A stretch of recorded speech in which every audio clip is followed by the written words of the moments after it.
Sunday night, and we're live. It's chaos in here, but the show must go on, and I've got the South Africa flag in the background once again because we're going to be touching upon South Africa and hopefully linking up live with our reporter on the ground in South Africa. Hello, Bina. Have you ever been to South Africa, the Rainbow Nation, the nation that had the guts to take it to the court? We'll find out in a moment. Yeah, South Africa flag. I wish I'd brought it with me yesterday. There were quite a lot of South African flags out on the street. I'm at risk here. I'm taking a risk.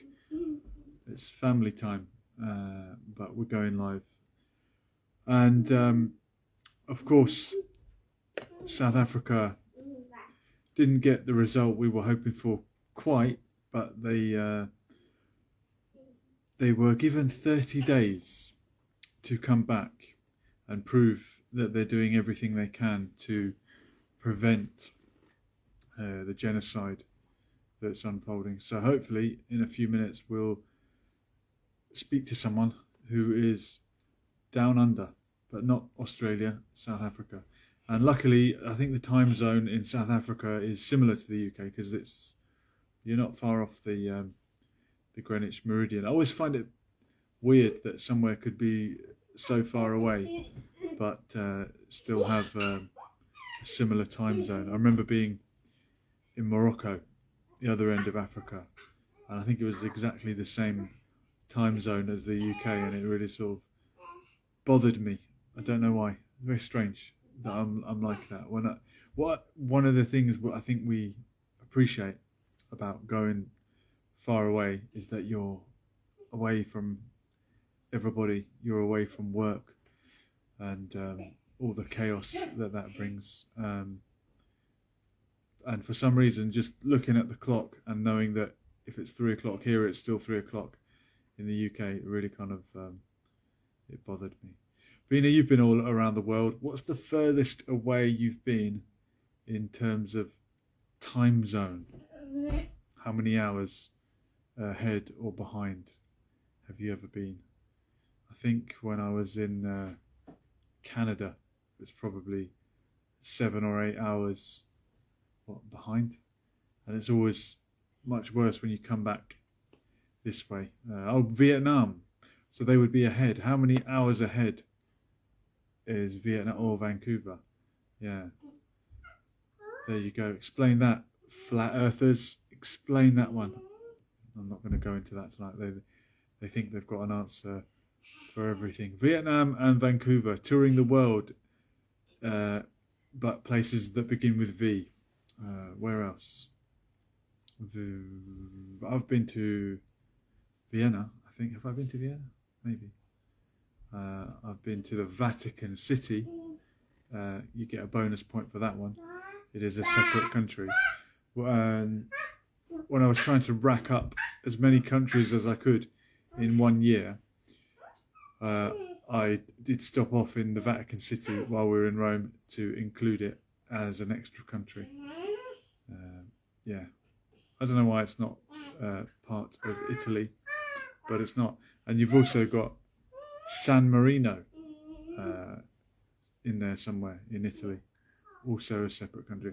I don't know why these little places like Andorra, San Marino, I'm sure they're all tax havens for the very rich. It just shows you independence can be achieved if you put your mind to it. You can become a sovereign nation. They want their own laws. Wonder why? Yeah. Some people like to go where there are no laws. They like to roam the high seas, or maybe go to small islands in certain places where there's, no one to catch you. But more about that on another time. But talking of statehood and the recognition of independent states, it's seeming like many in UK mainstream politics will now be acknowledging or expressing their desire to acknowledge a Palestinian state. What Palestinian state? What Palestinian state are you acknowledging what are the borders, and it's a double-edged sword, that one, because if you are acknowledging one state, presume have one state for all. Let's see if we can find out the truth from the Rainbow Nation. I've accepted the request. I don't know why it does this. I think with the problem when I accept request and you press it at the same time, it causes an issue. But I have said yes, and in a moment, travel correspondent will be on the screen, hopefully. Cancel it, and we'll do it again if it's being a problem. Mr. Saj. Anyone else been to a faraway place? Has anyone else been to South Africa? I've never been. I had a chance to go and missed it. But we're hoping to link up. Good evening, Mr. Bucks. You've been around the world. Have you ever been to the Southern Hemisphere? And didn't work. It didn't work. I don't know why going live has not worked. If you're on a phone that doesn't have the capacity to join us live, maybe switch it up. Or if you're using an iPad, go back to the phone. Don't know. We're attempting to link up to the Southern Hemisphere here. Yeah, Faiz, what's the furthest away you've been in terms of time zone? I'm not talking about distance. I'm talking about time zone, because you can be very far away and be in the same time zone, which I find annoying. Or you could be far away and in many different locale. And have you ever crossed the international date line? I thought that was a phone number, but it's actually where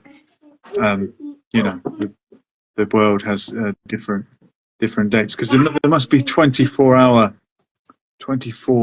1-hour sections. I'm guessing. So what's you got Greenwich Mean Time. Very luckily, UK is right in the middle of the world.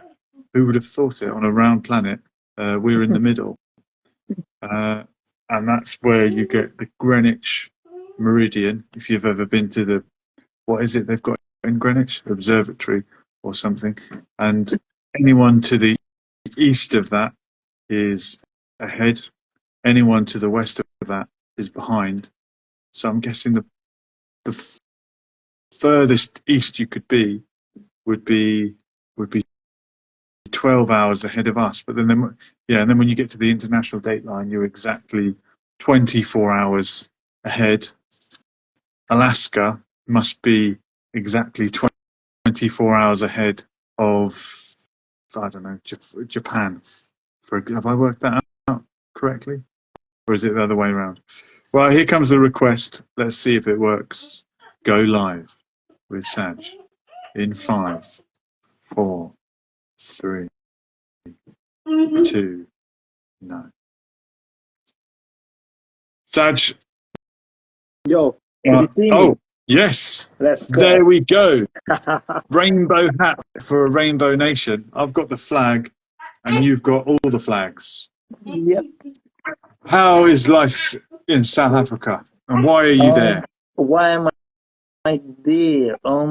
I just wanted to see a different part of the world, and different to what I'm used to, rather than going to the western parts of the world. So I thought, let me try South Africa and see. Then coincidentally, kind of like George Bush and 9/11, coincidentally, there was a Palestine kind of situation here. Now I'm starting up as a YouTube correspondent, so I just dived in, practiced, and here I am. I love what you're doing. I love your on the street interviews with activists. You're following a woman who might be the next president of the Rainbow Nation. Tell us a little bit about her, your newfound friend down there.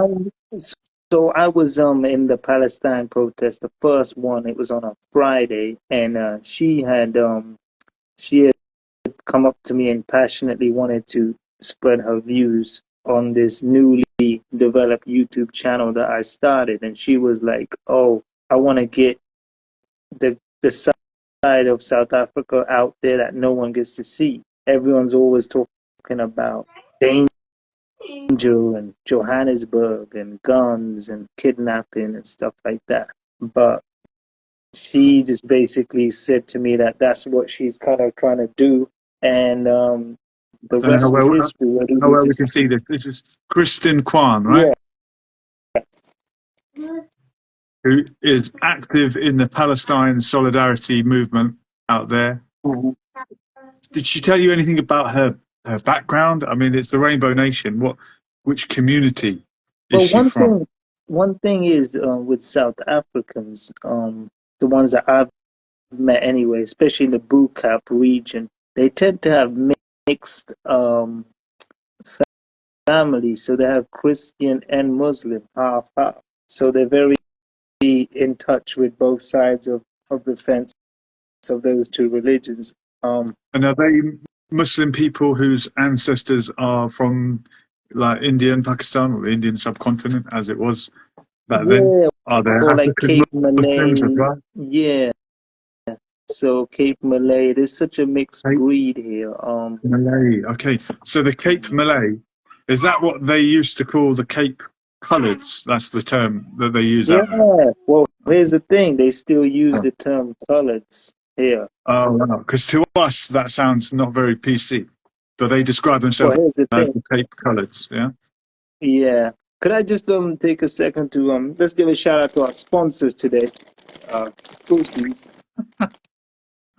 Spookies, chicken chilies. This video is being sponsored by Spookies. If it ain't spooky, then well, I guess it ain't spooky. So, yeah, carry on, sir. That's the number one snack out there. That's all right. The other sponsor is your channel. If you can find it, I know this is going to be in reverse because we're on Instagram.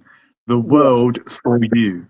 The World for You is Saj traveling the world with his camera, with his microphone, and speaking to people. At the minute he's in South Africa. Next week you want to stay now, right? But you might head somewhere else. Here's the thing. They say that once you get into Cape Town, it's hard to leave because of the way people are here and the way you just end up. It's like a kind of thing, especially with Cape Town, that once you get here, you find it hard to leave. So we shall see. But at the moment, I've been here for like 2 weeks and I've already been in touch with all types of organizations. Give a plug and shout out to Project Smile. They're doing amazing things for Palestine. All of the mural videos that you guys would see I post, they're the ones that are behind that. And fun, yeah. Is the guy? Oh wow. Yeah, this is, and the funny thing is, this hit the news, and when I was there was news people hanging around, so I knew it was going to be on the news. But apparently, they did this without permission from the local councils or whatever. But some far right looking guy came on the news and said all they had to do was ask and fill out a form, and we would have granted them. But would they have granted them permission to do it? I think Banksy fills a form out when he's about to do his next masterpiece. And if Banksy's watching, he should reach out to them because he has artwork in Palestine on the wall, the apartheid wall. Yeah, there's original Banksy's up there. In fact, there's a place known as the Banksy Shop where you can go and hire a spray can and do your own artwork on the wall. So they're trying to turn something ugly into something that's a form of resistance and self-expression. And I sprayed a Malcolm X quote on the wall. I think I might have misquoted him, in fact, but the sentiment is there. And there's local artists that have done incredible murals and paintings. I mean, it's something in the tradition of resistance. artwork has always been there. Murals in Ireland of heroes from on both sides. Whoever is a hero to you, you're going to want to paint a picture of them. So I think that's great that what's happening in Palestine is resonating with people in South Africa. I know in Palestine there you will see pictures and quotes of Nelson Mandela. It's full circle. He said, "Our freedom is not complete without the freedom of the Palestinians." So it's great to see the solidarity. And you said it's Christian and Muslim as well. It's not a Muslim thing. Your friend is of a Muslim background. Christian background, Kirsten. In Was she mixed? background, but here's the thing. Yesterday, in that video I posted with the ANC and other parties, Liberal Party, they were all fighting for Palestine as well. But some people jumped in the comment section and said, well, South Africa needs to sort itself out before it jumps in the worldly problems. But then you can say that about so many other places around the world. The fight shouldn't matter who fights for you. It's all about what message is being delivered as a united. And coincidentally, I was about to say United Nations, but what the hell are they doing? Where are you guys? Nowhere. As you say about criticising, a point that Sarah made to me, if Britain did something for Palestine, Britain's not perfect, but we'd praise them for doing the right thing. What the Houthis in Yemen have done has been a positive step for Palestine. Doesn't mean that they're perfect at home or that everything is right, but someone has to do something, right? You've got to praise the people that have lifted a finger to help in this situation. Doesn't mean you're agreeing with everything they've ever said. Yeah, but you saying that, people would automatically call you a terrorist just for supporting the Houthis. Well, look, I have to double check what our government says. I think America declared, like, it's funny, the list of who is a terrorist and who isn't changes very often. I'm not going to reel off names of organizations because then, it triggers the algorithm. But very often when a certain situation suits the US, such and such a terrorist will no longer be a terrorist. I'm thinking of opposition groups in Iran, for example. One man's terrorist is another man's freedom fighter. What about the white community in South Africa, which is not monolithic? You've got Afrikaners, as in the Dutch or the descendants of Dutch settlers, and you would have people of a British background. I'm sure there's Irish, Scottish, Germans. Is there any remnant of what would be the people that were in favour of apartheid? Is there anyone saying bring that back or give us a separate state only for white people? Are there any? Have you come across anyone like that? So what I've noticed myself, and from what I've seen, I've heard from people, I know from people that live here, is racism is reversed now. So it's kind of blacks against whites, outnumbering in terms of employment, in terms of just a lot of things. So there's like that kind of atmosphere here. So it's kind of like subtle racism, and then there's kind of direct, indirect kind of racism as well here. So it's kind of divided in that aspect. People still get along. You have your neighborhoods that are like, segregated, but then you have and in terms of like the whites speaking out against this, I've not personally seen any really speaking up against it. I know that there was so there's a place called Sea Point where it's predominantly Jewish, and in one of the protests I hear there was, because I asked them, I said to the protesters, let's say, and I said, do you guys have you ever had any violence erupt at these protest? And they said, no, not really. Most of the time it's been quite peaceful and understanding. But in the Sea Point, that Jewish area, there was a bit of a clash. But you're dealing with a different load of people there. They're high end, more like, business type of area. And these other areas are more culturally enriched with, historical. Like Bukat, for example, is becoming gentrified now as well. So people that have, it's predominantly Muslim area and it's known for its rich culture. They're getting wiped out slowly, man. They're getting wiped out. Who is replacing them in this gentrification? Just these people like that have been touring around and just I want to say a whole race is white, but in this case it's been known to be just white people that are just moving in and they're moving out, and money talks, man, sadly. So all of the culture and everything about that makes that place special, it's gonna go, man. Right. But I believe there are very many poor white people also, right? You wouldn't be surprised to find some white people living in very poor conditions. I'm sure that's the rich remnants of the imperial time as well, but it's not all one-way traffic, if I'm correct.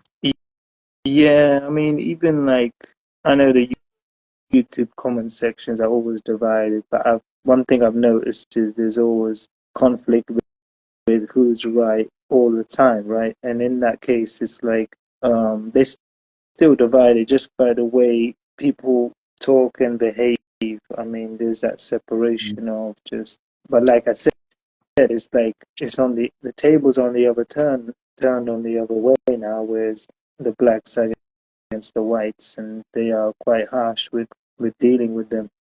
And you mentioned Jewish community. Have you met any Jewish people, or you've just seen the place where a lot of Jewish people live? No, they're very like you don't really like, no, they don't really like, they kind of how they are in London and stuff, where they're in their own kind of little bubble, and they don't really like speak out. So they're a religious community, I take it. Yeah, so they kind of, so they're in that kind of around, which is, not everyone has to stand up and speak about everything, but at the same time, the majority of the country, like for example, I'll go to a store, I'll go to a petrol station, I'll go to anywhere, the park, and there's this constant Palestine flags.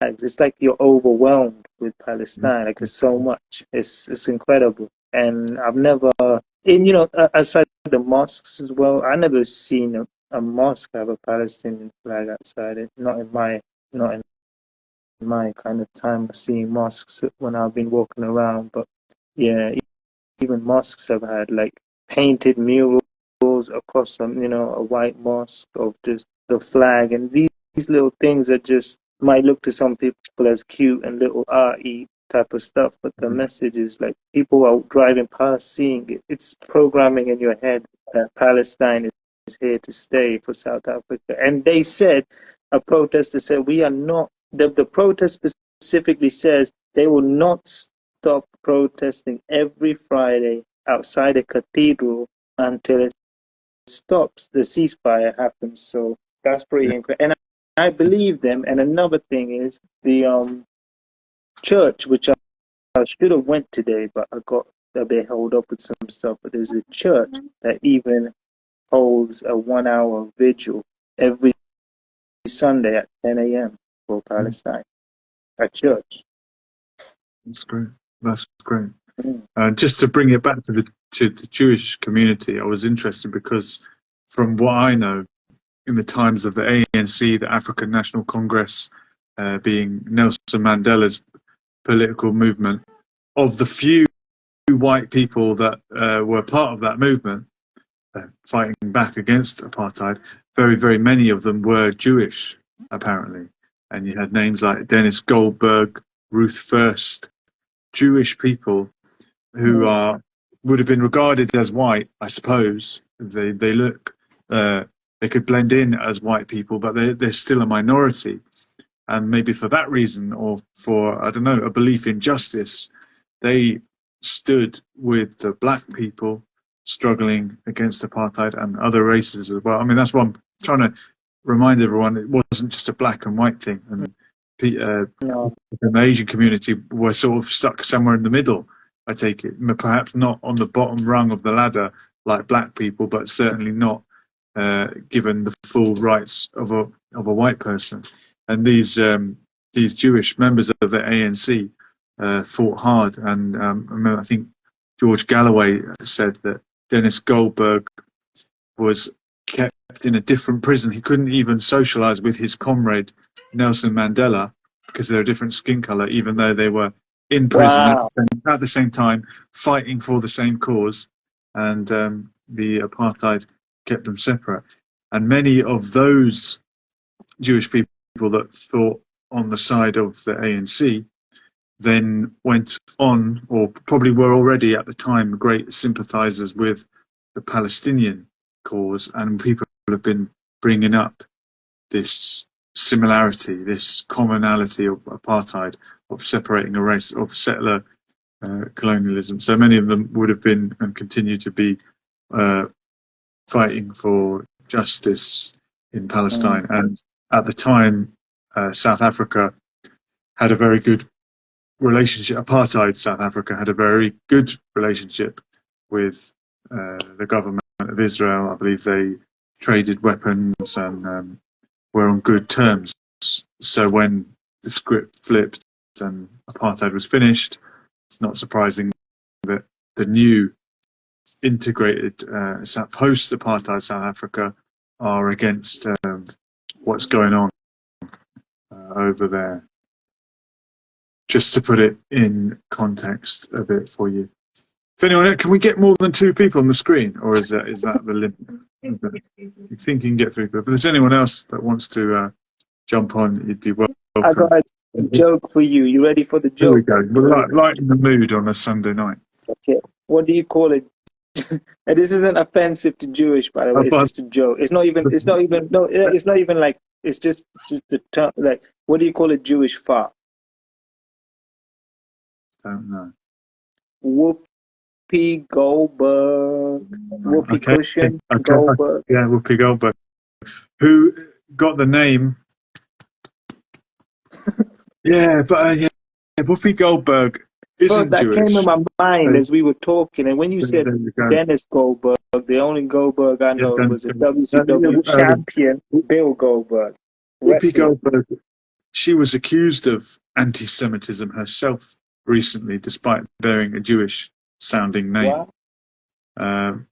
Because I can't remember the ins and outs. She was talking about what happened in the Second World War to Jewish people, and she said, well, that wasn't about race. But, of course, in the minds of a racist from Germany in the 1940s, it was about race. And the fact that Jewish people had fair skin, like white skin, didn't make them any more Aryan. That's why I think it's important to remember that race is not just about the colour of skin. It's a construct, and it could be black people against other black people. In the example of Rwanda, where that idea came from, that one was better than another, it came from the Belgians who were occupying the country, just as the British and the Dutch occupied South Africa. The Belgians treated one tribe of people better than another, which made them hate each other. And I think that's all it takes for one group of people to hate another is some kind of inequality, an unfair inequality. Then you'll get tension. If we've all got enough, if we're all equal, you won't have that conflict between the different groups. That's what I think. Yeah. What do you think about when people say, when normally people be Islamophobic, and then someone says, well, Islam's not a race, how can I be racist? That's a big one that keeps getting born. Tommy Robinson's favourite quote. How am I racist? What race is a Muslim?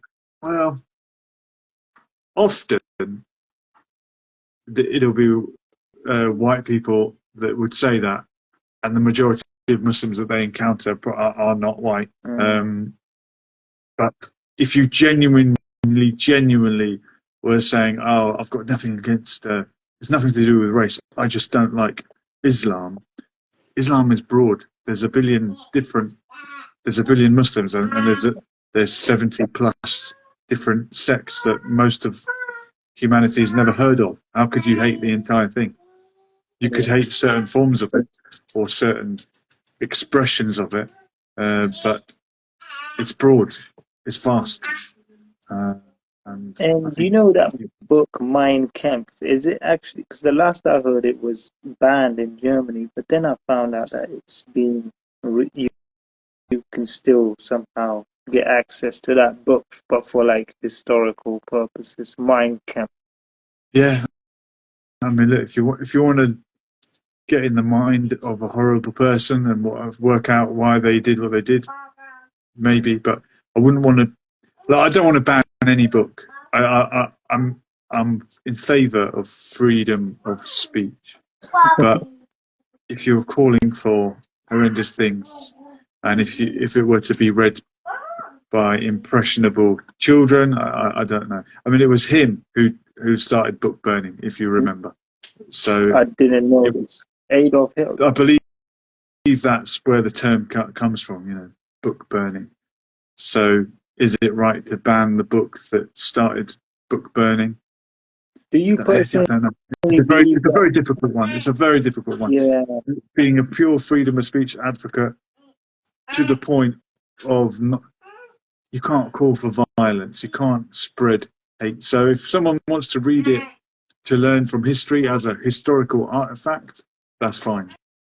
But I'd worry about someone if it was on their shelf as their favourite book, especially if it was a signed copy or something. Got people in the chat. Girl, that's Joe. Welcome.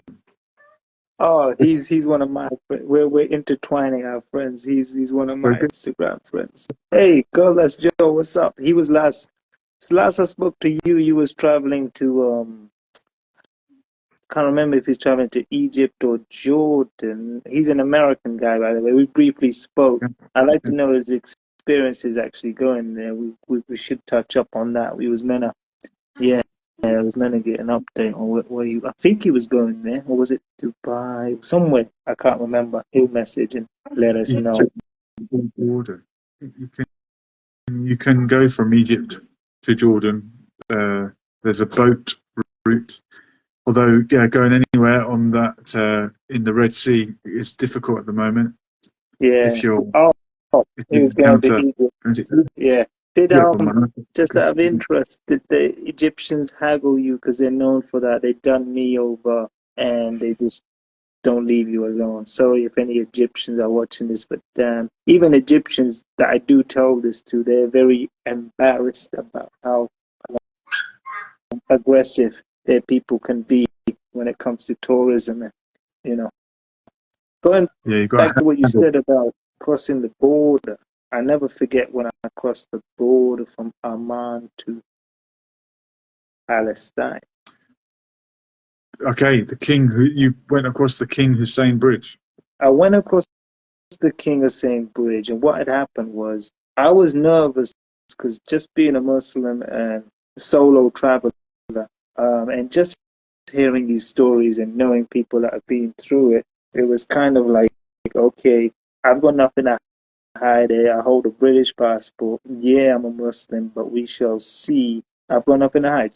So I was a bit, but it didn't surprise me, but I was very appalled in how mostly the Muslim women and mostly the Muslim women who were just returning back to their homes were like treated. It was ridiculous, man. It was so heartbreaking. And then when I stayed I didn't realize I was staying in a predominantly Jewish area because I just booked a hotel in Jerusalem. I didn't kind of do no research or nothing. So here's me with my big Arabic scarf on, walking through a very Jewish area, and it was very, very intense. This was probably like 2 to 3 years ago. well, 2 years ago, I think. And it was just, yeah, it wasn't really the most welcoming place to be in. And when I moved and went to the Arab Quarter, it was like for me personally, like a sense of a whole different sense of energy. So that's just a personal experience I wanted to share. But yeah, that's why I just wanted to share. What made you travel to Amman, Jordan first? It was the only way. It was the only way that I could see to get to Jerusalem because I wanted to visit the holy sites. And when I went to the Al-Aqsa Masjid, the Golden Dome, and that kind of area, as I was walking there, there was an Arab guy. Maybe he was sent to me in some sort of blessing. I don't know, but he happened to walk past me and say, "Where you going?" And I said, "Oh, I really want to go to that mosque over there. Historically, as a Muslim, it's something I need to, and I want to see." And he was like, "Come, I'll take you there." And I was like, "I'm cool. It's just there." But he was like, "No, no, no. I need to be with you because these guys, they're gonna give you a difficult time." So as I approached, there was two guards there with guns, Israeli guards, and they were very intense and quite aggressive, saying to me, and they were speaking in Hebrew, and they probably thought I can understand. Why are you joining the live, son? We've got a special guest. Special moment. Sorry about this. That's fine. So that's did they fine. let you in? Well, so from what I remember of visiting Masjid al-Aqsa, at certain times it's open to everybody. At certain times they keep it for Muslim only. Under the instruction of the Israelis, and other times it has been stormed by settlers. Were they trying to interrogate you to confirm that you are Muslim? Well, yeah. So here's the thing: they kept saying Fatiha, Fatiha, Fatiha, and I was like Fatiha, like confused. They want you to Then I recite. realized, oh, they wanted me to read. So the Arab guy that was with me said, "Yo, they want you to read from the Quran, Fatiha, and then they let you in." So I Okay. read, but then they were mocking me. They were laughing and just really mocking me. So I was like, here we go. And then they said, "You can go through." Then I don't know if you had the same. Well, what had happened was when I got to the actual mosque, then there was a Muslim guy there saying to me, "Can you prove you're a Muslim?" So it's heavily You get guarded. past level 1, and then you got to get to level 2. Yeah, I felt like I was in Mario World, Yeah, man. It's a tense feeling in Jerusalem. You're bringing it back to me.